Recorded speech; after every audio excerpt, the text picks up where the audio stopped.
A clicking sound when trying to start a John Deere S100 riding mower usually points directly to a failing starter solenoid or a dead battery. Replacing the starter solenoid or ensuring adequate voltage restores the connection to the starter motor so the engine can crank. The rapid clicking noise happens because the solenoid does not have enough power to fully engage, or its internal contacts are burnt.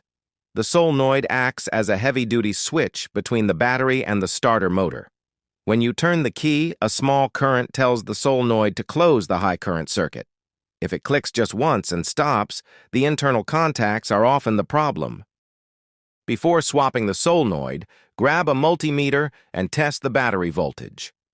A healthy battery must read at least 12.6 volts. A weak battery can cause the exact same rapid clicking symptom. Clean the battery terminals and ensure the ground wire attached to the mower frame is tight and free of corrosion. If the battery is fully charged, test the solenoid itself. Locate the solenoid near the battery or along the frame. Use a screwdriver to carefully bridge the two large terminal posts on the solenoid. If the starter motor engages and cranks the engine, the solenoid is defective and requires replacement. Replacing the solenoid requires disconnecting the negative battery cable first for safety. Remove the nut securing the positive battery cable to the solenoid, followed by the cable leading to the starter motor. Unplug the small ignition wire connector.